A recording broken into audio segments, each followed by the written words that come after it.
Hello friends, जय जगन्नाथ। मो Rupsa Rupsa home style kitchen को आपण मान को बहुत बहुत स्वागत। आज मु बनैबी बरकोली खटा मिठा आचार। जदि आपन को कोली आचार पसंद एमती थरे घरे निश्चिंत बनातु। आचार आपनकर जमा भी खराब होबनी, वर्ष वर्ष धरी घरे स्टोर करके रखि केमिति स्टोर करी रखिबे, अधिक दिन सेतरे फिंपी मारिबनी, सही विषय मु आपन को वीडियो माध्यम रे शेयर करबी। वीडियो टिके शेष जाए निहाती देखंतु। जदि वीडियो टी भलो लागिबो ताहाले वीडियो टिके गोटे लाइक शेयर आउ मो चैनल रे नुआ थिबे जदि ताहाले सब्सक्राइब करबा को जमा भी भूलिबेनी। तेबे चलंतु एमिति चटपटा आचार रेसिपी। एठी मु 3 केजी बरकोली नेछि। प्रथमे ताको भलो भाबरे मु धोई नेबी। मोर आ गोटे चैनल थिला सेतिर मो वीडियोटा छाड़ीथिली 4टा, बट डिलीट कर देछि एथिबे कि सेतरे सेटा पुराना आईडीटा थिला, सेतलाई बंद कर देछि। एटा नुआ आईडीटा। तो मोर गोटे फ्रेंड कहले कि काहे कि वीडियो बंद करूछ। वीडियोटा एथिबे बंद करथिली। वीडियोटा बनाया तो सहज, बट एडिट करबा को बहुत टाइम लागि थाए। तो ये चैनल रे मोर एटा फास्ट वीडियो। प्लीज फ्रेंड्स माने मते सपोर्ट कर। कोली गुडी को एमिति 3 रु 4 टी खरा दे देबे, टाणो खरा रे देबे। तापरे देखंतु मोर कोली गुडा केमिति ड्राई हेछि आ भितरु पूरा जोसी। देखंतु मु तार डेम्फी गुडी को ऑलरेडी बाहर कर देथिली। आपण माने कोली को बेसी दिन जाय टाणो खरा रे जमा भी रखिबेनी, कारण बेसी ड्राई होई गेले कोली रा आचार खाया पे जमा भी भलो लागि न थाए।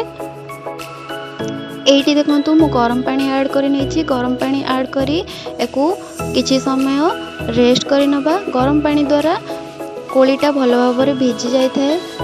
इंस्टेंट जदि आपण माने तेंतुल की भिजिया को चाहछन्ती ताहले गरम पानी ऐड कर नियंतु। जदि गरम पानी न ऐड करिवे राती रो भिजिए की रखि दियंतु। देखंतु मु एमिति भिजि नेछि आ एको रेस्ट पई छाडी दोछि। एको मु आधा घंटा छाडी देबी। मोर सब स्टेप को फॉलो करंतु। अब देखिए निहाती जेजेमा स्टाइल रो खट्टा मिठा आचार बन के रेडी हबो। फाइनली मोर तेंतुली गुडी को भलो भाव भिजी जाइए। मु एथिरु तेंतुली रु मंजी आ चोपा गुडी को अलगा कर नउछि। एठी मु 1 केजी तेंतुली नेछि, कारण मोर कोली गुडी को बहुत मीठा अछि, सेते पई आपण माने चाहिले कम मध्य करि परिबे। चलंतु सेपटे हमें मसला रेडी करिबा। मसला पई मु एठी नेछि 100 ग्राम पान मधुरी। देखंतु 50 ग्राम नेछि सोरिष, कला सोरिष।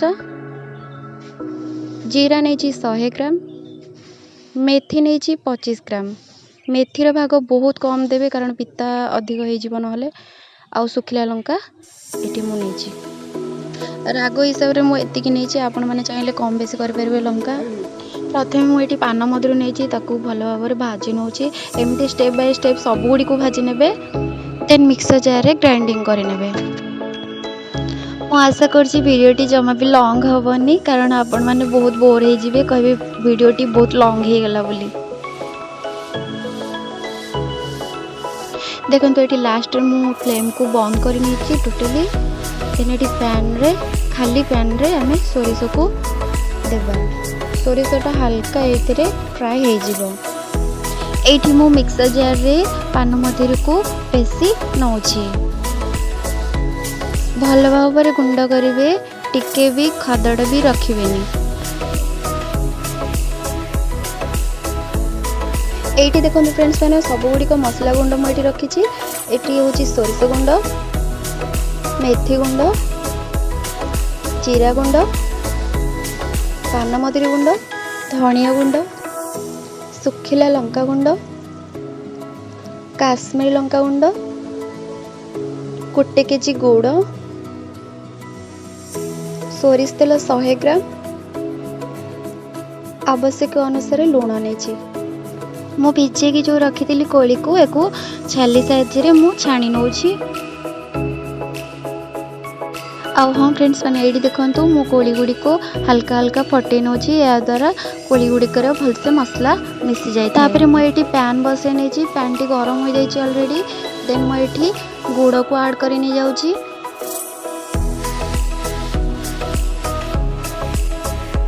एठी मु गुड़ रे 1 ग्लास पानी नेछि। अल्प अल्प करी देबा। देन एठी देखंतु मोर गुड़ गुडी को फुटी आसलानी। तापरे मु एठी तेंतुली रा रस को ऐड करि नउछि। एठी मु 10 रु 15 मिनिट फुटिया पे छाड़ी देबी। तापरे मु एठी कोली को तादरे ऐड करि नेबी। देखो मोर फुटी आसलानी। एबे मो कोली गुड़ी को तादरे ऐड करी नहीं जाउची। एठी मो स्वाद अनुसार लूण ऐड करी नहीं जाउची। भल भाव में गोलाई नहीं एक आम 10 ରୁ 15 मिनट फुटिया छाड़ीदवा। ये देखो कोली गुड़िक सब पानी टाणी नेला परे आम गुंड गुड़ी को एथरे अल्प अल्प करी ऐड करी नबा। फ्रेंड्स मैंने आपण भावुवे ना मुझे खट्टा मिठा कोली आचार क्योंठू शिखिली। एक्चुअली यहाँ मो जेजेमा मत कही केमती तू बना आउ बहुत भल लगे। तो यहाँ फाइनाली मु बनई आपन को भी शेयर करची। आपन भी निहाती घरे ट्राए करंतु। आउ गोटे छोट रिक्वेस्ट जदि आपन को लगुव कि गोटे लाइक पड़े आपंकर सबकि सरीजे सेमती किसी भी नुहे। आपड़ बिल्कुल भी कंजूस हेबेनि गोटे लाइक निहाती करके जिबे। एबे मोर हो गलानी ऑलरेडी। मु आ गोटे जगह को काढ़ी नौची। एबे मु एथिरे बड़का गुंड गुड़िक ऐड करी नहीं जाउची। एही सब स्टेप को फॉलो कले ना बहुत ही बढ़िया टेस्ट लगिवो आ मजेदार खट्टा चटपटा बनिबो आपनकर कोली आचार। देखिबे निहाती बढ़िया। सब लास्ट रे मु कड़ाई पुनी बसाई तेल किछि ऐड करी नहीं जाउची आ तादरे मु काश्मीर लंका गुंड दे दोची। यार कलरटा बहुत ही बढ़िया आस्ते है। एटा दवा द्वारा हमर कोलीटा जमा भी खराब हो नଥାଏ आ बहुत दिन धरी स्टोर करके आपन माने रखि परिबे।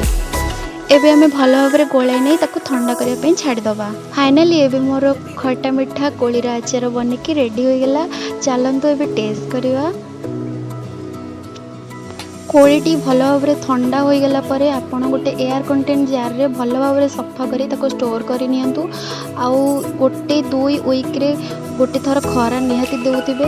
कोलीटी बहुत दिन धरी जाई रहिबो। हाँ आउ गोटे कथा आपण माने खट्टा मध्य रे जमा भी ओदा चामच पुरांतुनी। देखिबे खट्टाटी जमा भी आपनकर खराब होबनी। तो शेष जाए वीडियोटी देखिथिबारु आपनको बहुत बहुत धन्यवाद। आशा करूची वीडियोटी भल लागिथिबो। जदि भल लागिछि निहाती गोटे लाइक करके जिवे। रहुची नमस्कार जय जगन्नाथ। पुणी देखा नेक्स्ट वीडियो रे।